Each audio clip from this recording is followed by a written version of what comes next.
Boa noite, senhoras e senhores, mais uma vez nessas incríveis lives que a gente está fazendo todos os dias para te ajudar a resolver os seus casos clínicos dos mais simples aos mais desafiadores. Eu estou falando com você que é ortodontista ou você que faz ortodontia no seu consultório e ainda não aprendeu a planejar todos os seus casos clínicos.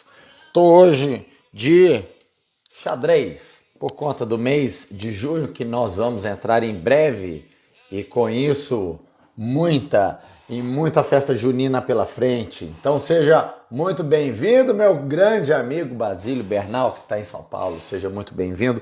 Todos vocês, Isabela, Lázaro, doutora Luciana, Alex e por aí vai.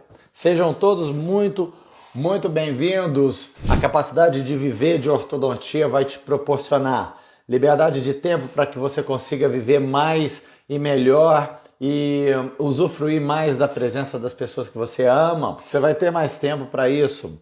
A liberdade geográfica, a capacidade de planejar muito bem os seus casos, fará com que você possa, entre outras coisas, administrar o seu negócio à distância e fazer os planejamentos à distância, que são a parte mais cara, mais bonita, mais importante de qualquer tratamento ortodôntico, seja ele feito com alinhadores, com o mestre dos alinhadores, que é o Dr. Basílio Bernal, que está aqui com a gente, ou seja, com ortodontia fixa, com outros mestres também, os quais a gente aprendeu bastante. E tem uma terceira liberdade, que é a liberdade financeira, obviamente, de trabalhar com o que você gosta, criando uma coluna de ativos que vai te dar uma liberdade incrível daqui 10 anos, 20 anos, para que você faça o que quiser com as pessoas que quiserem. Tudo bem? Então essa é a minha promessa, simplesmente porque é onde eu consegui chegar, eu tenho certeza que você também conseguirá. E acima de qualquer outra coisa, liberdade para trabalhar com o que quiser, com a técnica que quiser, com os brackets que quiserem, porque, como eu sempre digo nas outras lives, é importante que você saiba o conhecimento profundo, conhecimento sobre planejamento de caso clínico, ele te liberta, porque os dentes movimentam-se sempre da mesma forma.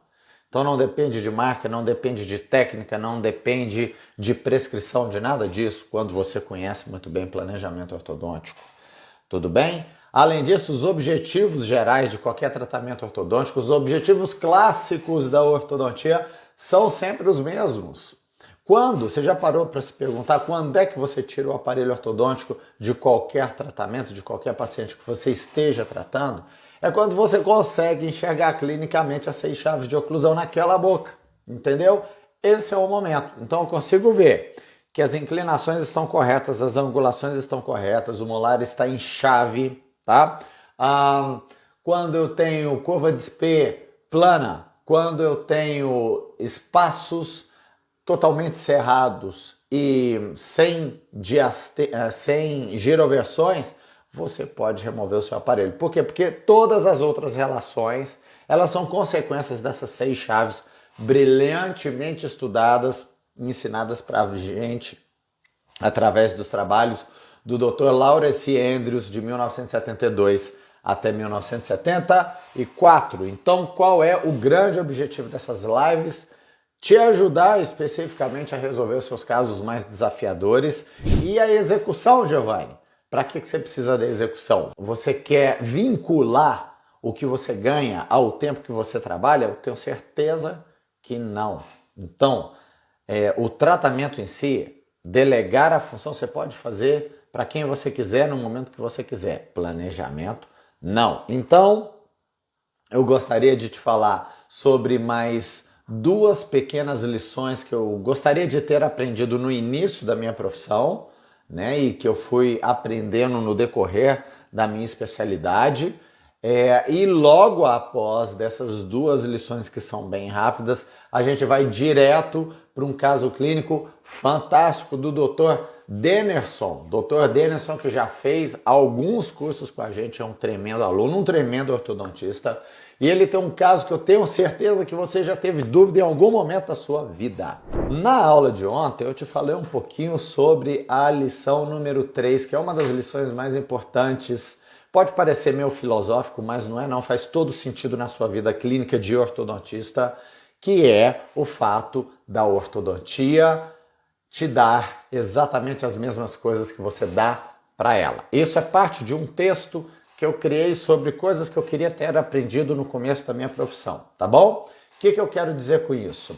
A ortodontia te dará exatamente as mesmas coisas que você dá para ela, sem mais, sem menos. Por quê? Porque a responsabilidade do seu sucesso e do seu fracasso jamais é da nossa especialização, jamais é do CRO, jamais é do chefe que te emprega, jamais é de qualquer coisa que esteja fora de você. A responsabilidade da sua vida profissional, seja no sucesso ou no fracasso, é exclusivamente sua. E quanto mais tempo você dedicar à ortodontia, mais ela te devolverá de uma forma ou de outra o sucesso que você tanto almeja. Então, dessa forma, o que te faz um profissional acima da média, acredite se quiser. Eu demorei para entender isso, mas não são seus títulos, nem tampouco o dinheiro investido no seu belíssimo consultório, tá? Por que não? Porque mais importante do que isso é a capacidade que você tem de resolver problemas. Quanto mais problemas você resolver, mais bem pago você será por isso. Quanto mais pessoas você ajudar dentro do mundo da ortodontia, seja os seus pacientes ou os profissionais, mais você receberá por isso. Quanto mais insubstituível você for na sua profissão, mais bem pago você será por isso. Isso é uma regra de ouro que muita gente leva uma vida inteira para entender, tá? Infelizmente. Então, é simplesmente o tempo que você devota à sua especialidade. O quanto você estuda diariamente, quantos problemas você resolve e quais as soluções você paulatinamente entrega é muito mais significativo do que os diplomas que você carrega e, sobretudo, a escola que você frequenta. Porque eu tenho certeza que esse discursinho de eu sou formado na escola tal, isso, cara, não te faz melhor, tão pouco pior do que qualquer pessoa. Eu conheço ortodontistas fantásticos, formados em escolas que não são tão reconhecidas, inclusive nem são famosas, tá? No norte do país, no nordeste, no sul, no centro-oeste. E não só aquelas muito famosas aqui no sudeste. Isso é uma verdade, tá? Não se limite por você ter se formado numa escola que não tenha o reconhecimento que outras escolas têm. Porque quem faz o seu sucesso ou o seu fracasso é sempre você, é sempre o que está dentro de você, nunca o que está fora. Só Deus, mas também Deus está dentro da gente, tá bom? Muito bem, lição número 4, essa vai doer, tá? Me desculpa, mas vai doer, eu tô aqui para te ensinar isso. A vida não te deve absolutamente nada, tá? A gente só é bom aluno, queridinho, o melhor da turma e o mais bonito para nossa mãe. E quanto mais cedo você chegar a essa conclusão, mais feliz você será na sua profissão, tá bom? Se você ainda não entendeu, porque sendo o aluno mais habilidoso da classe, pelo menos você acredita que você é o aluno mais habilidoso da classe. Se você ainda não entendeu, sendo o melhor aluno, por que seus professores não te ofereceram um senhor emprego ou ainda não te convidaram para dar uma palestra em outro país junto com eles, certamente porque o que você fez, os atributos que você criou, não são nem um pouco diferencial, são obrigação. Então, ai Giovanni, mas eu sou o mais educado da sala, eu sou o que faz todas as tarefas, sou eu que entrego tudo. Como meu professor não vai me chamar para ser monitor? Deixa eu te falar, isso é obrigação de qualquer aluno que quer se dar bem ou que quer aprender minimamente ortodontia na vida. Acha que a vida é fácil, neném? Não é, não. Vai ter que se esforçar muito mais do que isso. Eu escuto gente e alunos virarem para mim e falar assim, Giovanni, você está dando aula fora, você está dando aula na Espanha, me leva, me convida. Aí eu viro e falo, tudo bem, convido. Você sabe falar espanhol? Não. Bom, então como é que você quer dar uma aula em espanhol? Você quer me ajudar em espanhol na Espanha se você não sabe falar minimamente espanhol? Então as pessoas elas acham que o mundo deve para elas, simplesmente porque elas fazem o básico do básico. Eu sou bom aluno, eu mereço estar num bom lugar. Eu acho que você deve pensar e você deve crer na possibilidade de que ser bom te gerará bons frutos, mas a vida não te deve absolutamente nada. Isso que você faz, ser bom aluno, isso não é diferencial, isso é obrigação.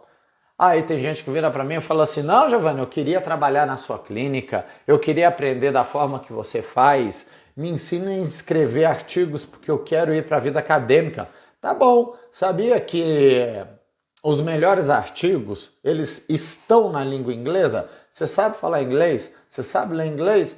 Não acha ruim, entorta o nariz quando a gente dá um artigo para ler inglês. Então, cara, toma consciência, toma responsabilidade para você e começa a fazer o que tem que ser feito, entendeu? Porque é cheio de mimimi, um monte de gente achando que a gente deve coisas para ele e fica ressentido por a gente não fazer convites. Ninguém te deve nada. Corra atrás do que você quer, porque ninguém vai correr para você. E deixa eu te falar mais, se você trabalha em clínica que paga pouco, você está correndo atrás do sonho de outra pessoa e não do seu sonho. Entendeu? Então, nunca mais esqueça isso. Eu sei, é duro, mas eu gostaria que alguém tivesse falado para mim há muito tempo atrás. Eu acho que eu seria mais feliz e eu acho que eu seria bem sucedido muito mais cedo. Tá bom? Lição número 5. Hoje em dia, pessoal, robôs fazem até cirurgia cardíaca à distância. Quanto tempo você acha que levará para eles posicionarem brackets ou fazerem alinhadores? Ah, não, esqueci. Já fazem, né? Já fazem alinhadores. Olha aí para a Align Technology, o que ela anda fazendo. Sabia que a Align Technology, ela tem uma empresa na Rússia só para fazer attachments. Quanto tempo você acha que robôs vão fazer os seus alinhadores ou vão instalar brackets no seu paciente? Sabe o que eu quero dizer com isso? Que você tem que se preparar. Enquanto você não entender que seu trabalho como ortodontista tem que ser muito mais mental do que braçal, você será o próximo na linha de desempregados procurando emprego. Por quê? Porque, gente, é um caminho sem volta a tecnologia. A tecnologia, ela te empurra contra a parede e engana-se se você acha que você tem opção de ficar por fora. Se você não acredita no que eu estou te falando, deixa eu te contar uma história. Quando o bracket pré-programado do Dr. Lawrence Andrews apareceu no mercado em 1974, todo mundo torceu o nariz. Você acha que ele foi bem aceito? Imagina as pessoas que faziam as suas próprias dobras com bracket edgewise e do dia para a noite alguém virou para elas e falou o seguinte, agora você não precisa fazer dobra, não, que o bracket vai fazer a dobra para você. Imagina a cara do ortodontista que escutou isso e falando assim e começou a pensar assim, cara, você acha que eu vou transferir a responsabilidade das dobras que eu faço pro bracket? Você tá doido? Eu jamais vou fazer isso. Então, em 74, o bracket pré-programado, ele sofreu uma resistência imensa, muito parecida com o que os alinhadores sofreram, muito parecida com a descrença, até certo momento, dos brackets autoligados. Agora eu te pergunto, hoje, vendo em retrospectiva, quantas pessoas você conhece que faz só edgewise? Se for uma ou outra, cara, você me apresenta, porque eu não conheço ninguém mais. O último que eu conhecia morreu. Entendeu? Então, o que eu quero te dizer com isso? Tecnologia, ela não te dá escolha. Em algum momento você vai ter que entrar nela, porque senão você está fora do mercado, cara. Então comece a trabalhar muito mais. Comece a ganhar o dinheiro do seu consultório. Ganhando dinheiro com as coisas certas, que é seu cérebro, e menos fazendo trabalhos que sejam manuais, porque isso qualquer pessoa fará, qualquer robô fará. Tudo bem? Então fica a dica, prepare-se, pois sua única chance é criar maneiras de tornar seu trabalho muito mais mental do que braçal. A execução de um tratamento sempre poderá ser delegada. O planejamento e diagnóstico, não. Tá bom? Então fica a dica, essas eram as duas pequeninas lições que eu tinha para te falar sobre isso. A gente já falou várias coisas aqui sobre dicas que vão te melhorar especificamente na sua profissão e que eu tenho certeza que será importante no seu desenvolvimento profissional. Foi para mim e eu tenho certeza que vai ser para você também, tá bom? Beleza! A próxima parte é justamente falar de um caso clínico que, embora possa parecer simples, não tem nada de simples e é extremamente corriqueiro na sua vida clínica. Então, peraí, deixa eu colocar aqui no meu computador e a gente vai direto para ele. Ele está no WhatsApp, é de um grande amigo, de um grande aluno e ex-aluno, que é o Dr. Denerson. Então eu vou te mostrar a tela do meu computador e eu quero que você acompanhe com muita atenção, porque se você ainda não teve um caso clínico assim e as mesmas dúvidas do Dr. Denerson, eu tenho certeza que você terá, não tenho a menor dúvida quanto a isso. Então, peraí, deixa eu preparar aqui. O Dr. Denerson me mandou uma mensagem, falou assim: Giovanni, pelo amor de Deus, me ajuda. Falei, tudo bem, Dr. Denerson, vamos lá, me manda as fotos. Aí ele me mandou as fotos. Eu vou te mostrar na sequência para que você acerte as coisas que o Dr. Denerson acertou e não erre as coisas que o Dr.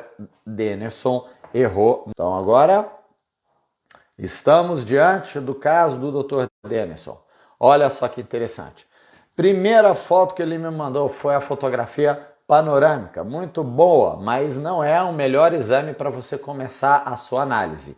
A segunda foto que ele me mandou foi a foto intrabucal frontal, onde a gente começa a observar algumas coisas interessantes, como o desvio de linha média. Consegue observar aqui, ó? Olha o desvio da linha média, que não é pequeno.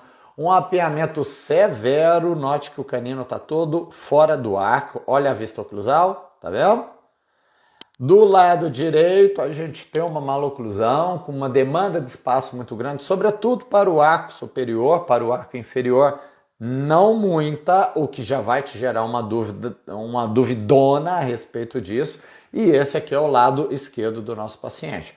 Poxa, legal, adorei a documentação, só que nada disso, absolutamente nada disso é importante para você nesse momento. Por que não? Porque eu vou te falar uma coisa, você está sentado aí? Porque você vai tomar um susto na hora que eu te falar, tá? A questão é que você, dentista, você ortodontista, você não trata de dente. Eu sei, é um choque quando eu falo isso para os outros. Você trata de face, entendeu? Então, a primeira coisa que eu aconselharia o Dr. Denerson é não começar pela boca, nunca, jamais. Você não trata a boca, você trata face. E aí eu falei para ele aqui na mensagem. Deixa eu ver se você vai escutar a minha mensagem que eu falei para ele. Peraí. Fala, Denerson, beleza, meu amigo? Deixa eu te pedir uma gentileza, me manda as fotos da face pra gente avaliar o comprometimento da face, da maloclusão dela no sentido transversal. E se você quiser, a gente pode fazer ao vivo, tá? Muito bem, pessoal. Deu para entender o convite para a gente fazer ao vivo, mas para me mandar a face, pelo amor de Deus, é a face quem manda em toda a parada aqui, toda a bagaça do caso clínico. Beleza. Quando você for avaliar a face, porque logo depois ele começou a me mandar a face da paciente, muito bem. O que você vai fazer? Você vai vir aqui e vai pegar a fotografia em norma lateral? Não, 1000 vezes não. O que você vai fazer? Você vai primeiro pegar a fotografia em norma frontal, tá? O que eu vou observar em norma frontal? Primeiramente, você tem que buscar por alterações no sentido transversal, que é o sentido lateral da face. É a primeira coisa que você faz. Quais são as alterações que uma maloclusão transversal pode causar na face? Basicamente duas. Ou a laterognatia, que é ter o rosto torto, ou o corredor bucal amplo. Então, eu primeiro pego a fotografia em norma frontal e depois, imediatamente depois, eu vou para a fotografia frontal de sorriso. Na fotografia frontal de sorriso, eu noto que a nossa paciente tem sim um aumento do corredor bucal. Não é muito grande não, tá? Não é algo que determine que a alteração no sentido transversal tenha um forte componente esquelético a ponto de eu fazer algo que seja esquelético por essa paciente. Por quê? Porque ela tem corredor bucal, mas não é muito grande. Então anota na sua ficha, olha, a paciente tem um pouco de corredor bucal amplo, mas também não tem grandes alterações na face. Beleza. Uma vez que você buscou por alterações nessa foto, ou seja, laterognatia, que não é o caso, a paciente não tem isso. Depois que você veio na foto frontal e buscou por alterações no corredor bucal, você vai para a fotografia norma lateral. E o que você vai avaliar na fotografia em norma lateral? Duas coisas. As alterações no sentido vertical da face. Você vai comparar o terço médio com... terço médio. Nossa senhora, tô doido. O terço inferior da face com o terço médio da face. É isso que você vai buscar. Por quê? Porque eu não sei o que eu vou encontrar na boca, mas se ela tiver uma mordida profunda e essa mordida profunda vier acompanhado com o terço inferior diminuído, essa mordida profunda será de etiologia esquelética, simplesmente porque comprometeu a face. Agora, por outro lado, se ela tiver uma mordida profunda dentro da boca e o terço inferior for equilibrado do mesmo tamanho que o terço médio, como está aparecendo ser aqui, né? O terço médio ele é bem proporcional com o terço inferior, é porque a sobremordida que eventualmente ela tenha vai ser de etiologia dentoalveolar e não esquelética, porque não comprometeu a face. Entendeu o raciocínio? Como é que a gente faz a análise? A gente vai na face e procura por alterações na face. E uma vez encontradas, a gente anota, porque isso é importante para a gente definir a etiologia da maloclusão. Muito bem, uma vez que a gente avaliou, eu noto uma última coisa que são as alterações no sentido sagital. Todas as pessoas devem ter o perfil tendendo à retidão.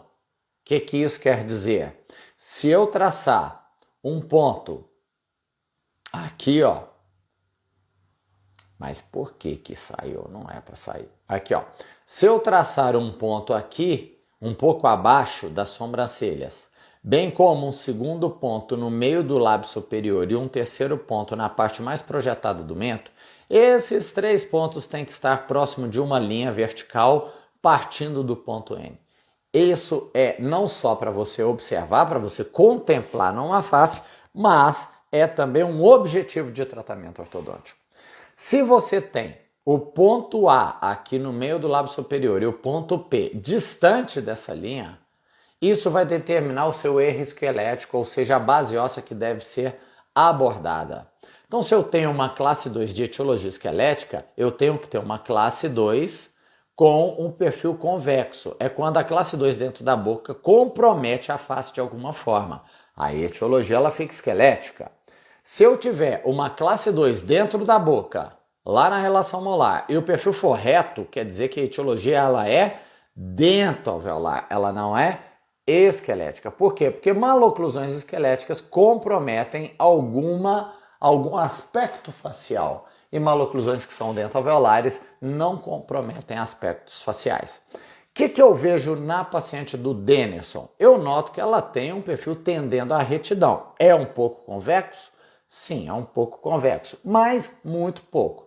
O que me chama um pouco mais atenção é o forçar de lábios e o ângulo nasolabial ligeiramente fechado, bem como o sulco mentolabial um pouco fechado, tá? É isso que me chama mais atenção. Muito bem, avaliamos a face da nossa paciente, primeiramente, e notamos que ela não tem nenhum tipo de alteração transversal, ela tem nada de alteração no sentido vertical e ela tem um pouco de comprometimento sagital. Por quê? Porque ela não chega a ser uma biprotrusa, mas tem um ângulo nasolabial mais fechado e o sulco mentolabial mais fechado. Muito bem. Agora você vai para a boca, sabe por quê? Porque você tem que começar a perceber que a boca ela não é algo a ser tratado, ela é um recurso para que você corrija as alterações que você viu na face. O dia que você entender isso, você não precisa aprender mais nada sobre planejamento ortodôntico. entendeu? Porque você já tem 90% de todas as informações. Você trata face e utiliza os dentes como recurso para tratar a face e não o contrário. Muito bem, então essa é a oclusão da paciente do Dr. Dennerson. E agora eu procuro alterações dentro da boca da paciente.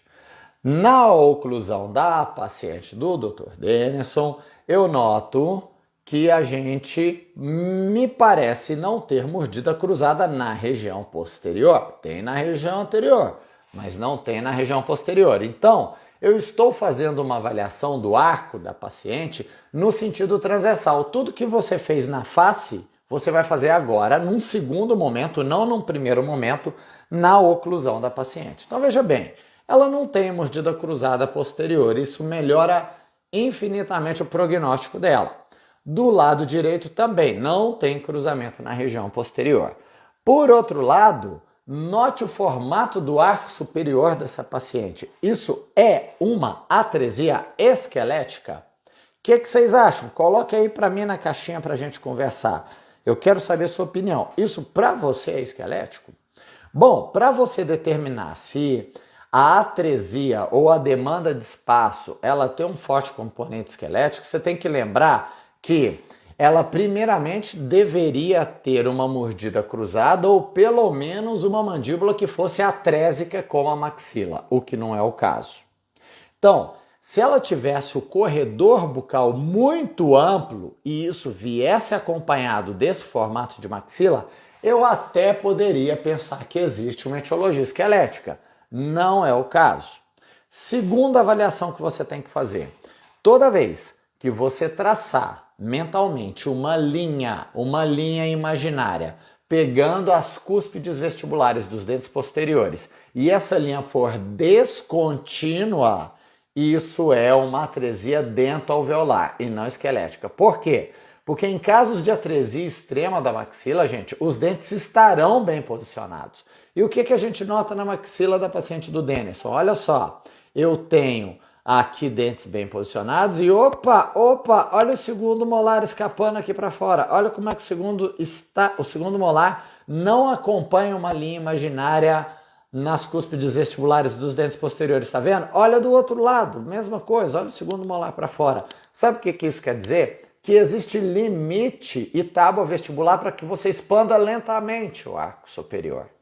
Se você ainda não está convencido de que você tem uma atresia dentoalveolar e não esquelética, lembre-se, o que a gente já falou, não tem corredor bucal muito amplo. A linha imaginária, ela é descontínua, por quê? Porque ela escapa aqui para o segundo molar, ó. O terceiro ponto que eu quero que você avalie é que maxilas atrésicas esqueleticamente apresentam uma triangulação abrupta na região da pré-maxila, ou seja, de canino para frente. Agora, responde para mim, isso é uma triangulação abrupta para você? Não, isso é uma curvatura até que harmoniosa. Tudo bem que existem apiamentos, mas é harmoniosa essa curvatura. E se você ainda não está convencido, saiba que a parte profunda da maxila ela é muito larga para determinar que essa é uma atresia esquelética. E por que eu estou batendo tanto nessa tecla? É simples, porque você jamais deveria fazer uma disjunção numa maxila que tem um problema dentoalveolar e não esquelético. Tudo bem? Então, a gente acabou de definir a etiologia do problema transversal dessa paciente. É dentário e não esquelético. Ela tem uma maxila muito bem formada, então você não deveria, sob hipótese nenhuma, fazer uma disjunção, tá? Muito bem. Quando eu olho as fotografias de lado, eu noto que ela é portadora de uma relação de classe 1 de molar. Isso é fantástico. O Dennerson pode ajoelhar e agradecer ao céu. Sabe por quê? Porque a chave de molar muito bem definida, gente, nada mais é do que a maior possibilidade de estabilidade na região posterior que você pode ter no arco. A relação de classe 1, gente, é a estabilidade máxima que você pode ter. Não existe outra relação, não existe como entregar uma estabilidade maior na região posterior do arco quando você tem a relação molar muito bem definida. E mais, gente, deixa eu te contar uma coisa, deixa eu virar para mim para te falar isso. O Dr. Engel era um ET, tá? Eu falo isso em todas as minhas aulas, tá cheio de aluno aqui. Deixa eu te falar. O Dr. Engel era um ET. Por quê? Porque o cara conseguiu descobrir qual era a relação dentária que definia como estavam as posições dos ossos. Mas isso numa época onde não existia radiografia, em 1889, na Dental Cosmos. Ele poderia falar que o mais importante ou o mais correto na região posterior do arco era a posição dos caninos. Ele poderia ter dito que a chave de pré-molares era o mais importante, a chave de segundos molares, mas não, ele acertou o dente. Como é que ele sabia disso? Sem radiografia, sem ver as bases ósseas, trabalhando só com modelo de gesso. Eu te falo, o cara era um ET, só pode ser um ET. Veio, mandou a real pra galera e voltou pro planeta dele, só pode ser, não tem a menor cabimento. Mas a verdade é que o Dr. Engel, ele estava muito certo sobre a relação molar. Então não existe uma outra posição que seja mais estável do que a chave de molar. A moral da história é que toda a classe 1, eu vou te mostrar o outro lado, porque ela tem que ser classe 1 do outro lado também, e é. A moral da história é que toda vez que você estiver diante de uma relação de classe 1, você só tem 2 protocolos de tratamento, não existe outro. Não existe outro. Mesmo que a paciente do Dr. Dennerson tenha muito apiamento no arco superior e não tenha apinhamentos tão severos no arco inferior. Quais são os 2 protocolos?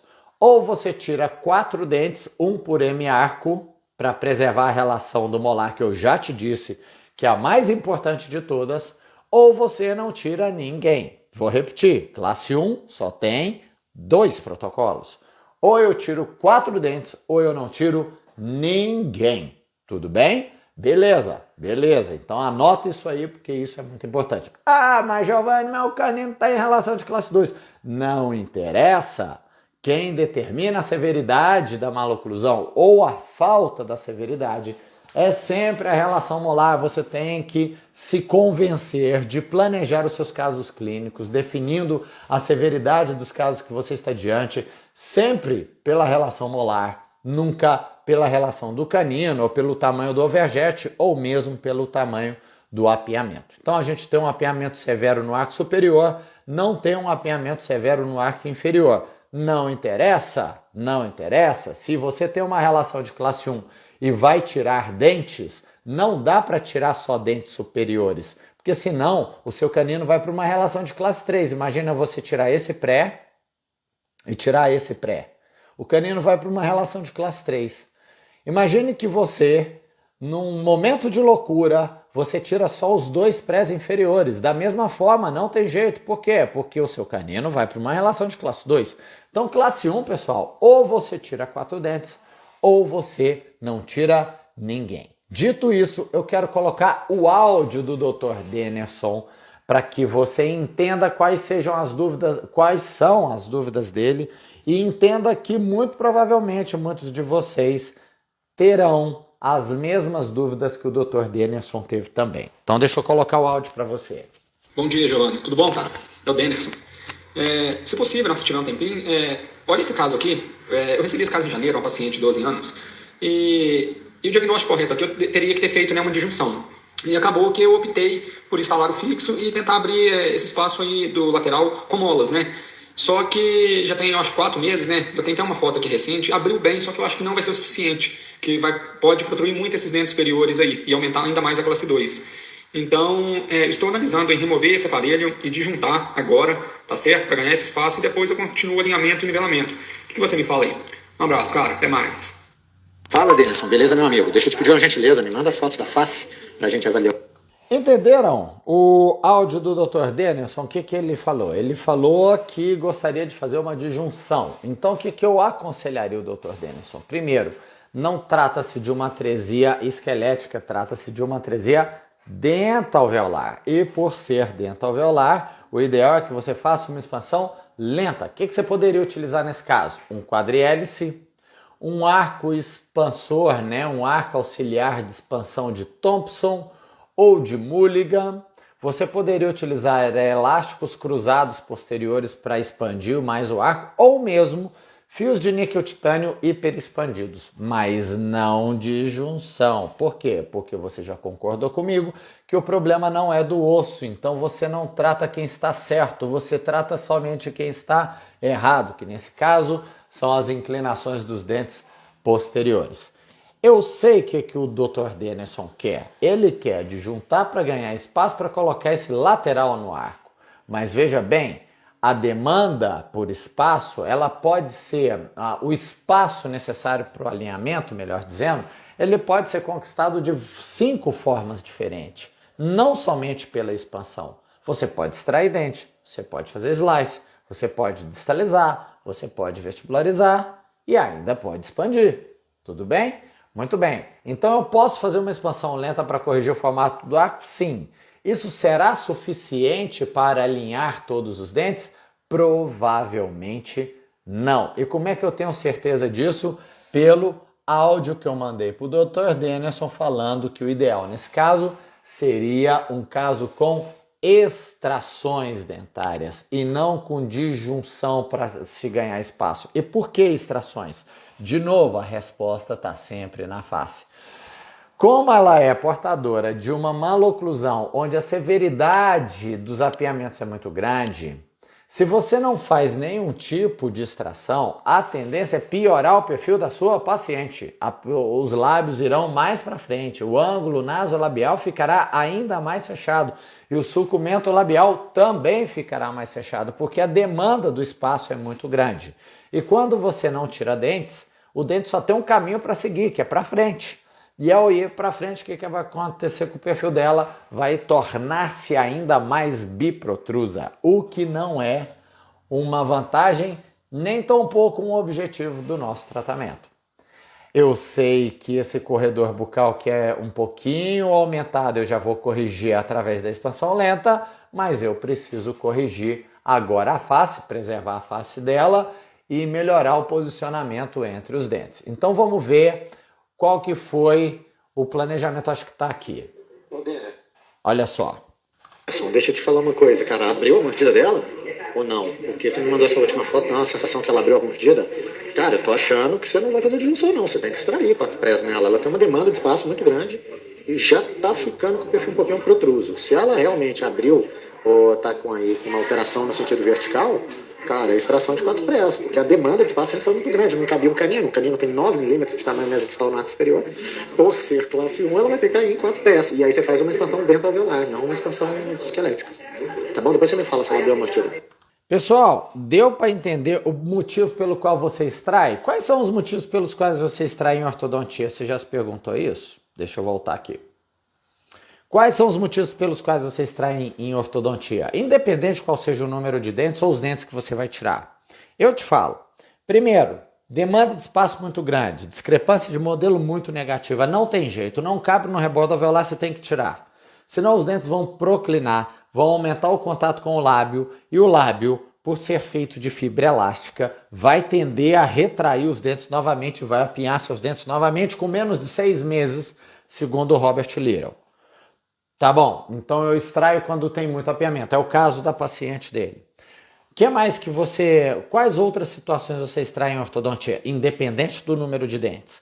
Casos de protrusão dentalveolar, ou seja, discrepância cefalométrica muito negativa, os dentes muito inclinados para fora. Você pode não ter muito apiamento, mas se tiver muita alteração do perfil, discrepância cefalométrica negativa, isso também vai cair em extração dentária, para que você consiga corrigir o perfil da paciente.